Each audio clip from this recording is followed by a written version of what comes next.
क्या टीम अन्ना अब लोकपाल के बदले वोटपाल की बात करने लगी है, या लोकपाल का वो रास्ता वोटपाल के जरिए पाना चाहती है? जी हाँ, जो टीम अन्ना अब तक चुनावी राजनीति से दूर रहने की बात करती थी, अब इशारा मिल रहा है टीम अन्ना की तरफ से, टीम अन्ना के सबसे प्रमुख कर्ता धर्ता अरविंद केजरीवाल की तरफ से, कि वो 2014 यानी 2 साल और बाद होने वाले चुनावों में उनकी टीम हिस्सा शायद लेगी।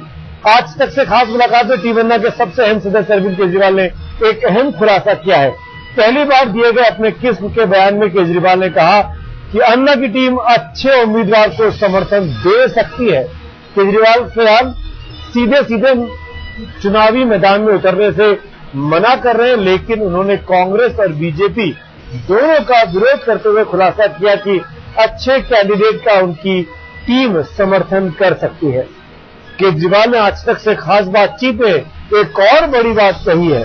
उनका आरोप है कि केंद्र सरकार टीम अन्ना को तोड़ने की साजिश कर रही है और उनकी टीम के साथ वैसा ही षड्यंत्र किया जा रहा है जैसा कि बाबा रामदेव के साथ किया गया। केजरीवाल ने खुलासा किया कि खुर्शीद ने जब अन्ना हजारे के साथ सीक्रेट मीटिंग की तो कहा गया कि इस मीटिंग को गुप्त रखा जाए, लेकिन खुद उन्होंने ही सारी खबर मीडिया में लीक कर दी। तो टीम अन्ना ने 2 बड़ी बातें की है अरविंद केजरीवाल ने हमारे खास कार्यक्रम सीधी बात में, जिसमें साफ उन्होंने कहा कि तो सरकार टीम अन्ना को तोड़ने की कोशिश कर रही है। दूसरी बड़ी बात यह कि 2014 के चुनावों में टीम अन्ना किसी का समर्थन कर सकती है, बशर्ते कि वो साफ सुथरा उम्मीदवार हो। टीम अन्ना का कहना है कि जनता बेचैन है और इसी बेचैनी से विकल्प निकल कर आएगा। आज तक से खास बातचीत में अन्ना के सहयोगी अरविंद केजरीवाल ने कहा कि उनकी टीम बेशक चुनाव मैदान में सीधे ना उतरे, लेकिन अच्छे उम्मीदवारों का समर्थन देने का विकल्प खुला हुआ है। हमारे ऐसे कोई राजनीति में आने के कोई हमारे मोटिव्स नहीं है, क्योंकि स्वामी रामदेव तो बढ़ ही रहे हैं उस दिशा में। तो अब कहा यह जा रहा है, क्योंकि उसके बारे में बहुत चर्चा हुई, सरकार ने बताया, बाकियों ने बताया कि मुलाकात होती है। देखिए, इस देश के अंदर इस वक्त बहुत ज्यादा बेचैनी है। सारी पार्टियों से लोगों का मोह भंग हो चुका है। अभी तक जितने चुनाव होते थे पार्टियां बदलती थी, चेहरे बदलते थे।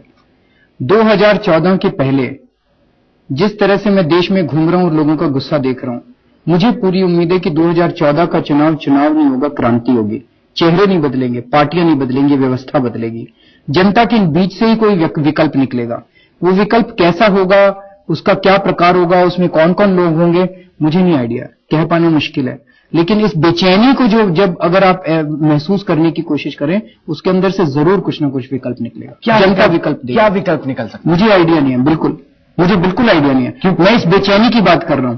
पिछले साल अगस्त के दौरान जब अन्ना का आंदोलन हुआ, उसके 1 हफ्ता पहले मैं 2-3 टीवी चैनल के एडिटर से मिला। उन्होंने कहा आपका आंदोलन तो खत्म हो चुका है, जनता मोह भंग हो चुका है। जनता के बीच जो बेचैनी है उसको शायद बहुत लोग महसूस नहीं करते हैं। यही बेचैनी आंदोलन को जन्म देती है और उसी बेचैनी से निकलते हैं विकल्प, पॉलिटिकल विकल्प। तो हम लोग कुछ नहीं है, अन्ना जी कुछ नहीं है, अरविंद केजरीवाल कुछ नहीं है, टीम अन्ना कुछ नहीं है, जनता है। जनता उसमें से विकल्प देगी और जनता संगठित हो गई है। आप भी इस बात को लेकर बेचैन हो रहे हैं कि दोनों ही पार्टियां, कांग्रेस हो या बीजेपी, दोनों ने ही धोखा दिया है? बिल्कुल, दोनों ने धोखा दिया। और हमारी ज्यादा चिंता इस बात से भी है कि कहीं इस पूरे के पूरे मुद्दे की वजह से कांग्रेस हट जाए और बीजेपी आ जाए। बीजेपी भी जन लोकपाल बिल नहीं लाएगी। तो हम ये नहीं चाहते कि हम एक पार्टी को हटा के और दूसरी पार्टी को फायदा पहुंचा दें। इस बात की भी बेचैनी है आंदोलन के अंदर कि कहीं ऐसा ना हो कि हम जाने अनजाने एक पार्टी को नुकसान करके दूसरी पार्टी को फायदा पहुंचाते। हम ये नहीं चाहते। हमें पूरा यकीन है कि ना बीजेपी सिंसियर है ना कांग्रेस। अगर बीजेपी सिंसियर होती तो अपने राज्यों के अंदर क्यों नहीं लाती वो लोकायुक्त एक्ट? नहीं ला रहे वो लोग। तो इसका मतलब सेंटर के अंदर पॉलिटिक्स खेलते हैं, स्टेट्स के अंदर जहां जहां वो पावर में वहां नहीं लेके आते हैं।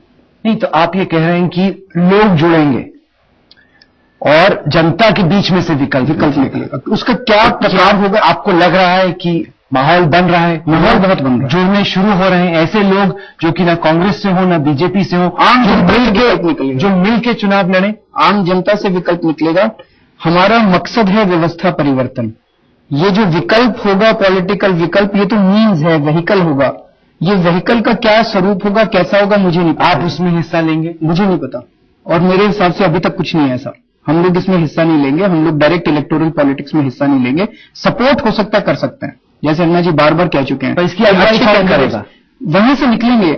आप जनता के ऊपर यकीन रखिए, इस देश की जनता ने बड़े बड़े आंदोलनों को जन्म दिया, क्योंकि जनता को आगे बढ़ाने वाला चेहरा चाहिए। निकलेंगे क्योंकि अब तक जो चेहरे निकल के आए हैं उसमें बाबा रामदेव हैं, अन्ना हजारे हैं, अरविंद केजरीवाल हैं, किरण बेदी हैं, ये वो चेहरे हैं जिनकी अब देश में कुछ लोकप्रियता बनी है, कुछ पैठ बनी है। अगर ये अगुवाई करें तो संभवतः कुछ लोग जुड़ सकते हैं, उनको देखते हुए बाकी लोग आ सकते हैं। इसका मेरे पास रियली कोई जवाब नहीं है, बिकॉज मुझे अभी वो चेहरे दिखाई नहीं दे रहा, लेकिन मेरे को ये उम्मीद है कि ये बेचैनी जरूर उन चेहरों को भी जन्म देगी, क्योंकि बेचैनी ही चेहरों को जन्म नहीं देती है, किसी की अगुवाई होती है। उस महात्मा गांधी हुए, नहीं, पहले आपकी वो बेचैनी होती है और कोई लीडरशिप उस बेचैनी को एक चैनलाइज करती है, क्योंकि अब तक तो आप लोग कर रहे हैं। तो मैंने बताया कि हमारा डायरेक्ट इलेक्टोरल पॉलिटिक्स में कोई इंटरेस्ट नहीं है। हम लोग सपोर्ट कर सकते हैं अच्छे कैंडिडेट्स को। किस कैंडिडेट को? अपना कांग्रेस के कैंडिडेट को सपोर्ट करेंगे ना बीजेपी के और रीजनल पार्टी? अगर ऐसे विकल्प आता है, कहां से आएगा विकल्प? जनता में से निकलेगा। आप बेचैन मत होइए, आपकी भी बेचैनी मैं समझ रहा हूं, जनता भी उतनी बेचैन है, लेकिन मेरे पास इसका जवाब नहीं है। I don't have an answer, क्योंकि आप ये उम्मीद जता रहे हैं कि ऐसा होना चाहिए, लेकिन उस उम्मीद पे दुनिया कायम नहीं रहती। उम्मीद पे ही दुनिया कायम रहती है। तो क्या यही वजह है कि फिर हिमाचल प्रदेश में वो मुलाकात होती है जिसमें बैठ के शायद इसी दिशा में बढ़ने की जो पूरी स्ट्रैटेजी है वो तैयार होती है? ऐसा कोई मुलाकात नहीं है, मेरे को तो आइडिया नहीं है कोई मुलाकात हुई है। आपकी मुस्कान कुछ कह रही है? मेरी मुस्कान कुछ नहीं कह रही है। नहीं, पर अगर है तो उसको बताने में क्या हर्ज? पर है ही नहीं कुछ। अगर होता तो मैं जरूर बता देता, हम लोग को छुपाने की क्या जरूरत है? अगर हमें पॉलिटिक्स में आना है तो छुपा के थोड़ी आ सकते हैं, सीधे सीधे वोट मांगना पड़ेगा ना, तो फिर छुपा के कैसे वोट मांगेंगे? स्वामी रामदेव तो अब ऑलमोस्ट मांग ही रहे हैं। तो अच्छी बात है, अगर स्वामी रामदेव जी बनाते हैं, कुछ करते हैं और एक अच्छा विकल्प तैयार होता है, तो हो सकता है यही एक देश के लिए विकल्प हो जाए। किसको पता? आप सपोर्ट करेंगे उनको? अगर अच्छा विकल्प बनता है, वो सारे ऐसे मुद्दे उठाता है जो कि मुद्दे देश के लिए सब इंपॉर्टेंट है, क्यों नहीं करना चाहिए? सारे देश को सपोर्ट करना चाहिए। आप देंगे स्वामी रामदेव? मुझे नहीं पता अभी तो उन्होंने फॉर्मली अनाउंस भी नहीं किया। ऐसी कोई खबरें हैं, लेकिन अभी फॉर्मली अनाउंस भी नहीं किया। व्यवस्था परिवर्तन तो तभी हो सकता है अरविंद, जब कोई उम्मीदवार खड़े हो जो चुनाव जीते। जब उम्मीदवार ही नहीं है, अब उनकी कितनी लोकप्रियता है, वो 1-2 सीटों में जीतेंगे, 100-200 सीटों में जीतेंगे, वो तो बात की बात है। आपको नहीं लगता हवाई बातें कर रहे हैं? देखते हैं। मैंने जैसे कहा कि 2014 बेचैनी इतनी ज्यादा है इस देश के अंदर, वो बेचैनी ही कैंडिडेट्स देगी, जनता की बेचैनी ही विकल्प देगी। अब उसके आगे मेरे पास जवाब। आप कह रहे हैं कि गैर कांग्रेस, गैर बीजेपी, गैर क्षेत्रीय पार्टियां, गैर ये पार्टियां, एक विकल्प होगा 2014 के चुनाव, जिसको आपका समर्थन होगा। हो सकता है, अगर वो विकल्प सॉलिड होता तो हमें समर्थन करना चाहिए। कि लोगों से ही निकलेगा, सभी के लोगों का निकलेगा, तो उस विकल्प को आप समर्थन होना चाहिए, सबका समर्थन होना चाहिए उसको। पर आपको लगता है कि ऐसा विकल्प कभी चुनाव जीत सकता है? क्योंकि ऐसे पहले भी कुछ प्रयोग हुए हैं, छोटे स्तर पर हुए हैं, जो शोर तो बहुत करते हैं, लेकिन वोट के नाम पर उनको कुछ नहीं मिलता। देखते हैं, इतिहास भी बदलता है, समय भी बदलता है, तो हो सकता है इस बार हो जाए, हो सकता है फेल भी हो जाए। आपको कुछ नहीं पता। आपको चिंता नहीं है कि फेल हो सकता है विकल्प? अगर फेल होगा तो मुझे ये पक्का यकीन है कि बहुत जल्द भारत भ्रष्टाचार मुक्त होगा। कितनी जल्दी होगा, कब तक होगा, मुझे ये आइडिया नहीं, लेकिन मुझे ये लगता है ये बहुत बड़ा प्रोसेस चालू हो चुका है इस देश में, क्रांति का प्रोसेस चालू हो चुका है, इसको कोई रोक नहीं सकता। बाढ़ आ रही है, इस बाढ़ को बहुत लोग पहचान नहीं रहे हैं। जो जनता के इमोशंस की, भावनाओं की और गुस्से की बाढ़ है, उस बाढ़ को बहुत लोग पहचान नहीं रहे हैं। तो ये चुनाव होगा या इस चुनाव में कुछ नतीजे निकलेंगे, लेकिन ये संपूर्ण व्यवस्था परिवर्तन की तरफ हम जा रहे हैं, ऐसा होकर रहेगा। ऐसा तो नहीं कि कुछ कैंडिडेट खड़े हो गए, उनको कुछ समर्थन नहीं मिला, फिर ठंडे पड़ गए। आपको लगता है कि संघर्ष जारी रखने का दम है जिन लोगों में, जो खड़े होंगे इस विकल्प के तौर पर? इस पूरे आंदोलन को कहां से ऊर्जा मिलती है? कौन ऊर्जा देता है? अन्ना हजारे ऊर्जा नहीं देता। इस सारे पूरे के पूरे आंदोलन को ऊर्जा मिलती है अन्याय से, भ्रष्टाचार से, महंगाई से। जब तक भ्रष्टाचार रहेगा, जब तक महंगाई रहेगी, जब तक ये सारी समस्याएं रहेंगी, गरीबी रहेगी इस देश के अंदर, अब ये आंदोलन बड़ा बनता जाएगा, क्योंकि देश की जनता संगठित हो गई है। ये गुस्सा अब चैनलाइज हो गया। अन्ना हजारे ने केवल उसको सारे को चैनलाइज किया। अन्ना भी साथ देंगे इस विकल्प का? अगर ऐसा विकल्प निकलता है, अन्ना तो पहले ही बोल चुके हैं, अन्ना तो कितनी बार बोल चुके हैं कि अच्छे विकल्प का, अच्छे कैंडिडेट्स का हम जरूर समर्थन करेंगे, मैं कैंपेनिंग करूंगा उनके लिए। अन्ना ने बोला है कितनी बार, अच्छे विकल्प, अच्छे कैंडिडेट के लिए मैं कैंपेनिंग करूंगा, खुद अन्ना ने कहा है बकौल अरविंद केजरीवाल। और आज तक से खास मुलाकात में केजरीवाल ने 2014 के चुनावों में नए विकल्प की जब बात की तो जाहिर तौर पर सियासी हलचलें तेज हो गई। कांग्रेस से लेकर बीजेपी तक किसी को भी अंदरूनी तौर पर टीम अन्ना का यह बयान रास नहीं आ रहा है।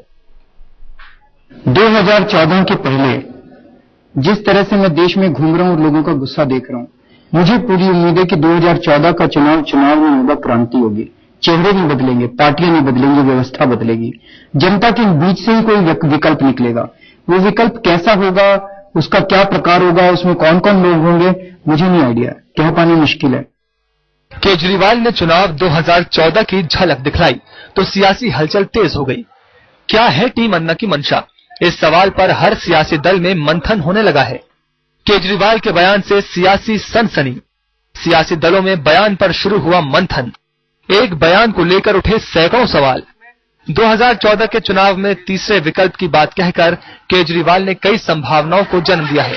हाल में विधानसभा चुनावों की हार से बौखलाई कांग्रेस के लिए केजरीवाल का बयान किसी एटम बम से कम नहीं। कांग्रेस नेताओं का तो दावा है कि पार्टी को पहले से ही पता थी टीम अन्ना की मंशा।